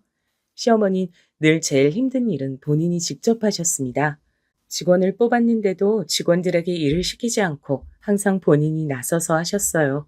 그러니 당연히 몸이 안 좋아졌습니다. 특히 시어머니는 제게 쟁반도 못 들게 하셨어요. 절 어찌나 끔찍하게 아끼는지 단골이 보고 제게 공주님이라고 할 정도였습니다. 아무튼 건강이 안 좋아진 시어머니 이제 식당을 접고 싶다고 하더라고요. 그동안 너무 고생하기도 했고 돈도 충분히 벌었으니 저도 동의했습니다. 권리금을 비싸게 받고 넘긴 후에 시댁 식구들은 거처를 고민하기 시작했죠. 시부모님은 우리 부부에게 아이 교육을 위해서라도 서울로 가라고 하셨습니다. 돈은 이제 많으니까 걱정하지 말라고 하셨죠. 전 마침 아가씨가 이제 대학생이 되니까 같이 살고 싶더라고요. 그래서 아가씨와 서울에 가서 같이 산다고 했더니 시부모님은 제게 그러지 않아도 된다고 했습니다. 어머니, 우리 단칸방에서도 같이 잤는데 아파트에서 못 잘까요? 그리고 제가 더 불안해서 그래요. 우리 아가씨 이렇게 이쁜데 혼자 살면 불안해서 밤에 잠이 안 올 것 같아요. 나야, 그럼 너무 고맙지. 그런데 미안해서 그래. 매번 아가 너한테 받기만 하잖아. 그래도 우리 딸이 엄마인 나보다 새언니인 아가 너를 더 좋아해서 다행이야. 워낙 어릴 때부터 엄마처럼 챙겨줘서 그런가 봐. 저한테 아가씨는 그냥 시누이가 아니라 친자매 이상의 존재였어요. 그래서 우리는 그때부터 서울에 와서 같이 살게 됐습니다. 처음엔 시부모님도 같이 올라오려고 했는데 아무래도 고향이 좋다고 거절하셨죠. 그리고 서울은 복잡하니까 한적한 시골이 좋다고 하셨습니다. 다만 심심해서 고물상을 운영하기로 했어요. 워낙 두 분이 평생 일해서 가만히 못 있는 분들이거든요. 저랑 남편은 서울에 와서 카페 하나를 작게 차렸습니다. 돈을 벌 목적보단 취미에 가까운 생활이었어요. 힘들게 식당을 운영하며 돈을 모았던 것이 자랑스러웠습니다. 확실히 서울에 오니 시골과는 환경이 많이 다르더라고요. 평생 시골에 살았던 우린 한동안 복잡한 서울에 빠져 정신을 차릴 수가 없었죠. 완전하게 다른 나라에 온 기분이 들었거든요. 아가씨는 예쁜 얼굴 덕분에 항공과에 입학했습니다. 승무원이 꿈이라 꼭 입학하고 싶어 했는데 아주 다행히 합격했어요. 키도 크고 외모가 뛰어나서 승무원에 딱 맞는 사람이었습니다. 아가씨는 학교 생활도 열심히 하더니 다행히 졸업하고 바로 승무원이 됐습니다. 그때까지 다행히 시댁에 별일이 없었고 오히려 하는 일마다 잘 되어서 우리끼리 그동안 고생했던 걸 보상받는 기분이라 좋다 그랬습니다. 제가 살던 아파트가 마침 공항과 가까워서 아가씨는 계속 우리 집에서 살았습니다. 주위에서 신우랑 같이 살면 불편하지 않냐고 하던데 전혀 불편하지 않았어요. 오히려 심심하고 무료한 일상에 신우이가 있어서 행복했습니다. 신우이를 따라 해외도 다니고 우린 친자매보다 가까운 사이였죠. 그런데 신우가 일을 시작하고 사건이 하나씩 터지게 됐습니다. 신우이는 예쁜 얼굴 때문에 항상 인기가 많았어요. 특히 대학생 땐 대놓고 뒤를 따라다니는 남자가 한둘이 아니었습니다. 승무원이 된 이후에도 옆에 남자가 항상 많았죠. 그러다 새로 사귄 남자친구가 있었는데 그 친구랑 2년을 넘게 사귀었습니다. 워낙 저랑 신우는 둘이 대화를 많이 해서 그 남자친구에 관해 어느 정도는 알고 있었어요. 의대를 나와서 병원에서 인턴 생활을 하고 있다고 하던 그 남자친구는 사람이 참 다정하고 괜찮다 그러더라고요. 저도 우연히 마주쳐서 몇 번 봤는데 사람이 순박하고 착해 보였습니다. 신우이에게 결혼할 거냐고 물었는데 신우이는 제 말을 듣자 진지하게 말했어요. 언니, 사실 고민이 있어요. 지금 남자친구가 사람만 보면 참 좋거든요. 직업도 이사고 다정하고 착하잖아요. 근데 남자친구가 개천에서 난 용이라 시어머니 될 사람이 너무 유난이에요. 그것 때문에 조금 고민이 되네요. 아가씨는 시어머니가 될 사람이 너무 아들을 끼고 사는 사람이라 걱정하더라고요. 사실 전 시부모님이 워낙 좋은 분들이라 시집살이가 전혀 없었잖아요. 그래서 신우이의 현실적인 고민이 와닿진 않았습니다. 다만 우리 친정 엄마가 할머니에게 심한 시집살이를 당했고 주위에서도 이상한 시모를 많이 봐서 신우이의 걱정 자체는 이해가 됐어요. 일단 제가 그 얘기를 듣고 천천히 지켜보자고 했습니다. 근데 본격적으로 결혼 얘기가 나오니 아가씨는 더욱 곤란함을 비추기 시작했죠. 승무원이라 일하는 시간이 불규칙적이고 해외에 있는 시간이 많은데 시어머니 될 사람이 신우이를 자꾸 부른다고 하더라고요. 그러다 김장 사건이 일어나게 됐습니다. 신우이가 아침부터 제게 오더니 곤란한 상황이 생겼다고 하는 거예요. 저는 평소에 우리 아들보다 아가씨 일에 예민하게 반응하는 사람이라 말해보라고 했더니 기가 막혔습니다. 아직 결혼 날짜도 제대로 잡지 않은 사이고 그냥 결혼하자는 말만 나왔는데 신우이 보고 김장하라고 오라고 했다고 하더라고요. 그런데 하필 날짜가 아가씨가 유럽으로 비행을 가는 날짜라 곤란하다고 했더니 예비 시댁을 우습게 한다고 난리가 났다고 합니다. 비행을 취소하고 오라고 했다고 신우이는 이 상황이 이해가 가지 않는다고 했어요. 저도 옆에서 보는데 이건 아닌 것 같더라고요. 심지어 의사인 아가씨 남자친구는 부르지도 않고 딱 신우이만 오라고 했답니다. 아니, 남의 집 귀한 딸을 결혼도 전에 오라고 난리야? 아, 난 이 결혼 절대 반대야. 난 아가씨를 유치원 들어가기 전부터 업어 키웠으니까 이 정도 말할 권리는 있죠? 내가 우리 아가씨 어떻게 키웠는데 절대 반대니까 결혼 딱 엎어요. 언니, 저 너무 곤란해요. 그런데 진짜 딱 이 시어머니만 아니면 남자친구는 괜찮아서 더 고민돼요.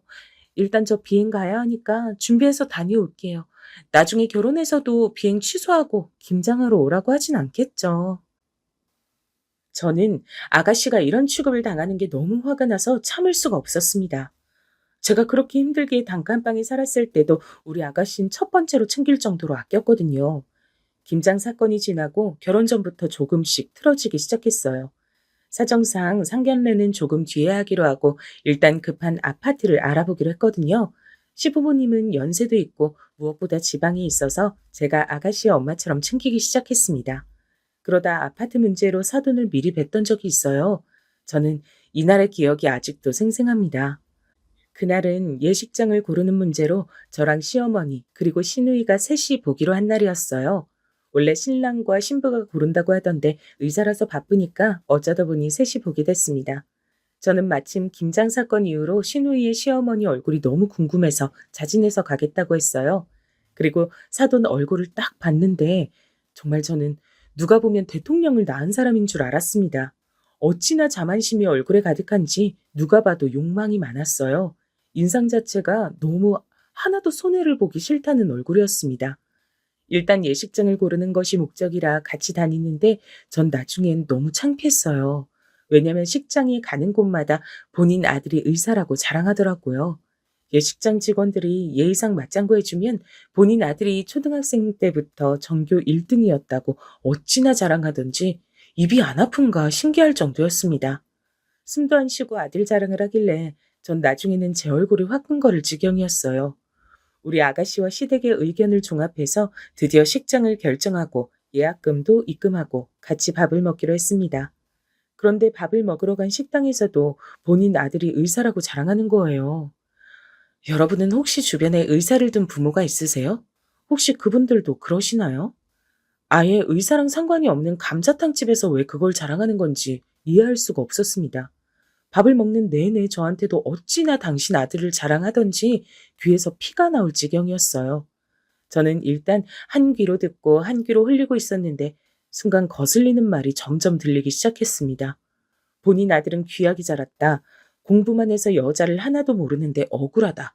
우리 아가씨는 얼굴이 이뻐서 많이 만나봤을 것 같다는 둥 자꾸 계속해서 제 신경을 거슬리게 했답니다. 그러다 제 앞에서 무슨 말까지 했는지 아세요? 전 이 말을 듣고 순간 욱해서 대답하려고 겨우 정신을 차렸습니다. 승무원이면 해외도 여기저기 다닐 거 아니요? 혹시 우리 의사 아들은 한국에 두고 다른 나라야 나라마다 남편 있는 건 아니지? 사기 결혼하고 그러면 안 돼. 우리 아들이 의사라서 돈 많이 버니까 그 돈으로 딴짓하면 안 된다. 말씀이 조금 지나치세요. 우리 아가씨 그런 사람 아니에요. 학생 때도 공부 얼마나 잘했는데요. 직장인이 되어서도 돈 벌어서 새언니인 저까지 챙길 정도로 착한 사람이에요. 제가 꾹 참고 말한다고 말하는데 순간 목소리가 떨리더라고요. 겨우 이성을 붙잡고 말했는데 시누이가 옆에서 제 손을 꼭 잡았습니다. 이날 무슨 정신으로 밥을 먹었는지 모르겠어요. 밥을 다 먹고 택시를 타고 급하게 집에 오는데 아가씨의 얼굴을 보자 눈물이 자꾸 나왔습니다. 택시 안에서 엉엉 울고 집에 와서도 아가씨에게 이 결혼은 내가 반대한다고 말했어요. 우리 소중한 아가씨를 저런 집안에 시집 보내는 건 도저히 용납할 수가 없었습니다. 막말로 의사가 대통령도 아니고 잘난 직업은 분명히 맞지만 우리 아가씨가 백수도 아니잖아요. 전 너무 속상해서 아가씨에게 이 결혼 하지 말아달라고 강하게 말했습니다. 그날 식장 계약을 마쳤지만 저는 그냥 다 얻고 싶었어요. 만약 우리 시부모님이 알면 얼마나 속상해할까 생각하니 그냥 애초에 저런 집하고는 1초도 더 엮이고 싶지 않았습니다. 제가 울면서 말하자 아가씨도 결국 눈물을 보였어요. 그러더니 자기도 이런 결혼은 못하겠다고 접겠다고 하더라고요. 전화로 파혼 얘기를 자기 남자친구에게 전하는 걸 보고 저는 겨우 진정할 수 있었습니다. 그렇게 파혼하고 그냥 새로운 인생을 살 줄 알았는데 원래 인생은 이렇게 예측 불가한 상황들의 연속인가요? 우리 아가씨가 파혼을 선언하고 놀라운 일이 발생했습니다. 바로 그 남자친구가 아가씨와 못 헤어진다고 우리 집에 찾아오기 시작했어요. 그때가 하필 아가씨가 일하러 비행하고 있을 때라 집에 없어서 남편과 제가 그 남자친구와 대화했습니다. 전 거기서 당당하게 우리 아가씨도 곱게 자라서 이렇게 무시하는 집에 시집 못 보낸다고 말했어요. 본인이 그 집에서 소중한 만큼 우리 아가씨도 집에서 보석 같은 존재라고 말했죠. 그랬더니 그 남자친구가 갑자기 무릎을 꿇더라고요. 너무 놀라서 뭐 하는 거냐고 해도 본인이 무조건 잘못했다고 빌기 시작했습니다. 저랑 남편이 강제로 일으키려 해도 힘이 얼마나 센지 꿈쩍도 하지 않았어요. 제가 일단 자세 풀고 얘기하라고 해도 듣질 않더라고요. 알고 봤더니 시누이 남자친구의 집도 예전에 우리처럼 가난했다고 합니다. 찢어지게 가난해서 시어머니 될 사람은 남의 집에서 파출부 생활도 하고 그랬대요. 힘든 상황이라 그 현실을 벗어나려고 이를 악물고 공부했다고 합니다. 그래서 제가 의대에 합격하고 어머니가 3일을 내리우셨어요. 저도 우리 어머니가 유난히 절 싸고 도는 건 압니다. 근데 이게 다 사정이 있었어요. 다신 이런 일 없도록 제가 중간에서 잘할 테니 한 번만 봐주세요. 네? 전 그전까진 저런 집에 우리 아가씨를 절대 못 보내겠다고 완강했는데 사정을 듣고 나니 안쓰러운 마음이 생겼습니다. 무엇보다 어린 시절 얘기를 들으니 우리가 힘들었던 시절이 생각났어요. 원래 죽도록 미웠는데 사정을 들으니 조금씩 마음이 풀리더라고요. 그래도 우리 아가씨의 의사가 제일 중요하니까 일단 알겠다고 하고 되돌려 보냈습니다. 아가씨가 비행해서 돌아오자 있었던 일을 말했어요. 아가씨는 생각해보겠다고 제게 말했습니다. 그 뒤로 남자친구는 우리 집에 한우도 보내고 비싼 과일이나 홍삼을 들고 자주 찾아왔어요. 일하느라 바쁠 텐데 어떻게든 시간을 내서 아가씨를 데리러 공항에 가고 우리 집에 와서 식구들 외식도 많이 시켜줬습니다. 지극정성으로 대하는 모습을 보니 저도 사람이라 점점 마음이 열리더라고요. 무엇보다 본인이 자기 엄마가 유난이란 걸 인지하고 있어서 그나마 다행이었습니다. 이런 정성을 보고 아가씨도 점점 마음이 풀리는 게 보였어요.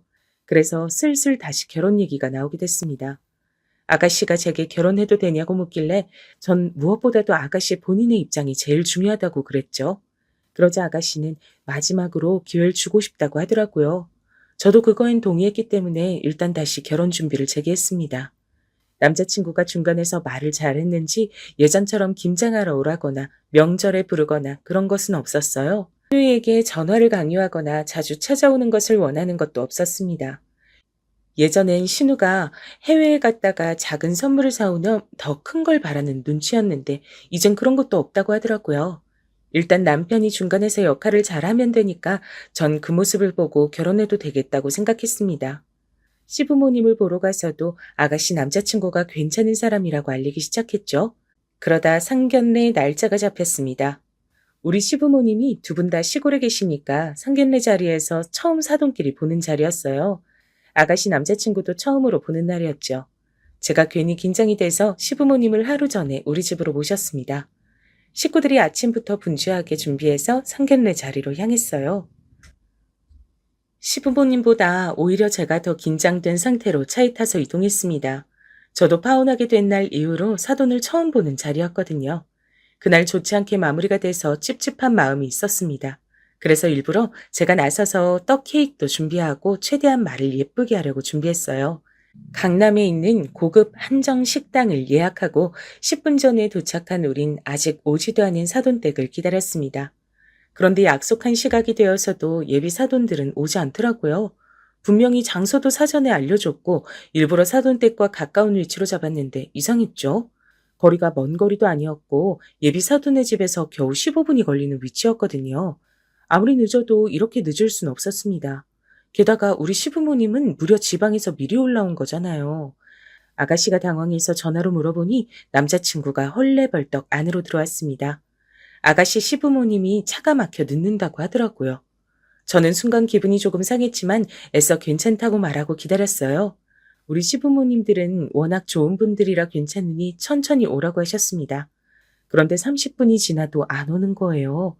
슬슬 저는 기분이 나빴고 아가씨 표정도 안 좋아졌어요. 음식이 이미 나왔는데 먹지도 못하고 기다리는 기분이 썩 좋지 않더라고요.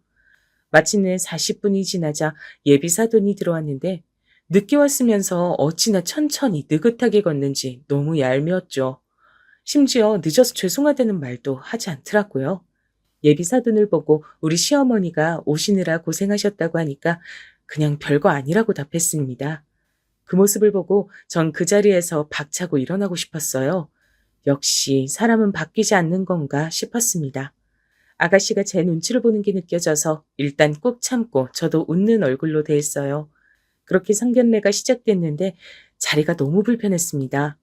상견례 장소는 우리가 정했는데 예비 사돈들은 음식이 짜다, 맛이 없다, 양이 적다 등 불평을 하더라고요.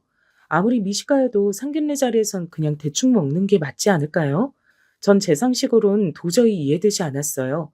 자기들끼리 먹을 때 맛을 평가하는 건 아무렇지도 않습니다. 근데 상대 집이 예약한 식당에 와서 불평하는 걸 들으니 전 기분이 상했어요. 제가 이 식당을 알아보려고 여기저기 시간을 내어 물어봤거든요. 열심히 찾아서 힘들게 전화로 예약했는데 불평을 들으니 표정이 점점 굳기 시작했습니다. 늦은 것도 짜증나고 미안해하지 않는 것도 화가 났어요. 그래도 일단 아가씨를 위해서 제 모든 인내심을 발휘하고 꾹 참았습니다.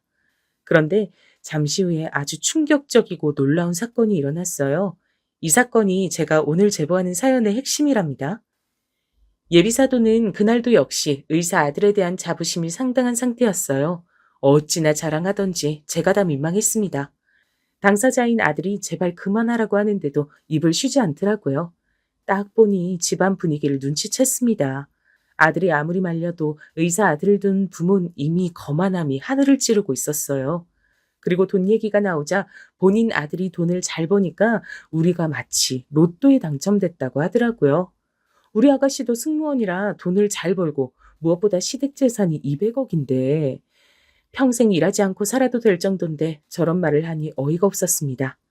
그러다 예비사돈이 우리 시부모님께 무슨 일을 하는지 물었어요. 마음씨 좋은 우리 시어머니는 웃으면서 고물상을 하고 있다고 말했습니다. 그러자 예비사돈이 어떤 행동을 했는지 아세요? 저는 진짜 아직도 이날을 생각하면 너무 화가 납니다. 고물상이라는 소리를 듣자마자 대놓고 인상을 구기더라고요. 저는 참을 만큼 참아서 그 모습을 보고 한마디 하려고 했어요. 근데 그 순간 예비사돈의 입에서 어떤 말이 나왔는지 아세요? 뭐? 고물? 고물 팔아 돈 번다고? 그지야? 그런 집안에 우리 의사 아들 보내라고? 참나, 양심이 있는 거야, 없는 거야? 어디 거지 집안이 우리 의사 아들을 넘봐? 어휴, 시간 아깝게 이러고 있었네. 여보, 일어나, 가자. 엄마, 아버지, 지금 뭐 하시는 거예요? 아니, 이렇게 나가면 어떡해요? 잠시만요. 아, 죄송합니다. 우리 부모님이 제가 외동아들이라 이렇게, 아니, 아이고, 어떡하지? 엄마, 아버지. 우리 시부모님이 고물상을 한다는 소리를 듣고 예비 사돈들은 그대로 자리를 박차고 일어나서 방을 나갔습니다. 전 순간 이게 무슨 일인가 싶더라고요. 도저히 이해할 수가 없었죠. 예의가 없어도 이렇게 없을 수가 있나요? 누가 보면 진짜 미국 대통령이라도 나온 줄 착각할 정도였습니다. 아가씨도 얼굴이 새빨개진 채로 앉아 있었어요. 시부모님은 당황해서 아무 말도 못하더라고요. 그 모습을 보고 저는 인내심의 한계에 도달했습니다. 우리 남편도 화가 나서 저런 집안에 절대 우리 아가씨를 보낼 수 없다고 했어요. 파혼은 당연했고 저는 저런 몰상식한 사람들이 너무 미웠습니다. 우리의 시간도 소중한데 시부모님이 서울까지 올라와서 이런 수모를 당하는 게 참을 수가 없더라고요. 그래서 전 일어나서 밖으로 향했습니다. 밖으로 나가니 아가씨 남자친구가 열심히 본인 부모를 말리고 있더라고요. 절 보고 예비 사돈은 손가락질하며 가난한 거지 집안이라고 말했습니다. 전 그 광경이 너무 웃기고 어이가 없었어요. 이제는 하도 어이가 없어 실수가 나올 지경이었습니다. 제가 다가가자 예비 사돈들은 파혼이라고 소리를 질렀어요. 주제도 모르고 저렇게 나오는 모습을 보니 기가 막혔습니다. 파혼? 당연하지. 이렇게 몰상식한 집안에 귀한 우리 아가씨를 어떻게 보내요? 그리고 아줌마, 우리 시부모님을 아줌마가 뭔데 무시해? 우리 시댁 재산만 200억이야. 고물상은 취미로 하는 거고. 우리 아가씨랑 결혼하면 병원 개원은 식은죽 먹기였는데. 아휴. 뭐? 뭐라고? 200억? 그게 정말이야? 지금 거짓말하는 거지? 내가 그걸 믿을 줄 알아? 고물상하는 집에 우리 의사 아들을 어떻게 보내? 양심이 있어? 제가 우리 시댁의 비밀을 말하자 예비 사돈들은 얼굴이 하얗게 질렸습니다. 그러면서 괜히 제게 거짓말하는 거라고 하더라고요. 그러자 절 뒤따라 나온 남편이 예비 사돈들에게 말했습니다. 그렇게 궁금하면 직접 지방에 내려와서 보라고 했어요. 그리고 바로 그 자리에서 핸드폰으로 은행 어플을 접속해서 재산을 보여줬습니다. 우리 남편이 이렇게 화가 난 모습은 저도 처음이었죠. 대놓고 잔액을 보여주니까 예비 사돈은 그 금액을 보고 순식간에 꿀먹은 벙어리가 됐습니다. 아가씨의 남자친구도 이 사실을 몰랐던 건지 우리에게 빌기 시작했습니다. 하지만 이미 우린 기분이 상할 대로 상한 뒤였죠. 상견례 자리에서 이러는 모습을 보면 나중에 우리 아가씨가 어떤 대접을 받을지 눈에 보였거든요. 그래서 예비 사돈들이 아무리 빌어도 되돌릴 수 없었어요. 안에 있던 아가씨까지 밖에 나와서 그 식구들을 보며 살면서 마주치지 말자고 하니까 예비 사돈들은 그제야 본인들이 미안하다고 하더라고요. 아까까지 그렇게 우리 집을 무시하던 사람들이 저러니까 너무 웃겼습니다. 상견례는 이렇게 마무리됐고 아가씨는 아예 전 남자친구 번호도 삭제했습니다. 우리는 또 그 사람이 찾아올까 두려워서 아예 이사 가기로 했습니다. 전 다른 것보다 우리 시부모님이 상처받았을까봐 그게 너무 무서웠어요. 근데 다행히 시부모님은 제가 생각했던 것보다 강한 분들이었습니다. 제게 그동안 있었던 얘기를 듣더니 오히려 고생했다고 하더라고요. 시어머니는 제가 굳이 안 겪어도 될 상황을 겪었다고 마음 아파하셨습니다. 아가씨에게 듣기론 그 뒤로 예비 사돈들이 연락이 계속 왔다고 하더라고요. 아무리 차단해도 자꾸 다른 번호로 연락해서 결국 아가씨는 번호도 2번이나 바꿨습니다. 믿을 것은 의사 아들이 전부였던 그 지방과 이제 엮이지 않아도 된다니 너무 좋았어요. 우리 아가씨는 예쁘고 착해서 금방 다른 남자친구가 생겼답니다. 이번에는 사업하는 남잔데 의사 전 남친보다 훨씬 돈도 잘 벌고 사람이 건실해 보여 좋았어요. 아가씨는 제가 허락하지 않으면 절대 결혼을 진행하지 않겠다고 하더라고요. 그 마음이 이쁘고 귀여워서 얼마나 흐뭇했는지 몰라요. 여러분, 여기까지가 제가 준비한 사연인데 재밌게 들으셨나요? 여러분이 들으면서 흥미롭고 통쾌하셨으면 그것으로 만족합니다. 저는 우리 예쁜 아가씨의 다음 결혼을 도우려고 해요. 훨씬 좋은 조건의 남자를 만난 걸 보니 액땜했다고 생각하려고 합니다. 여러분, 제 사연 들어주셔서 진심으로 감사합니다. 그럼 전 이만 마치겠습니다.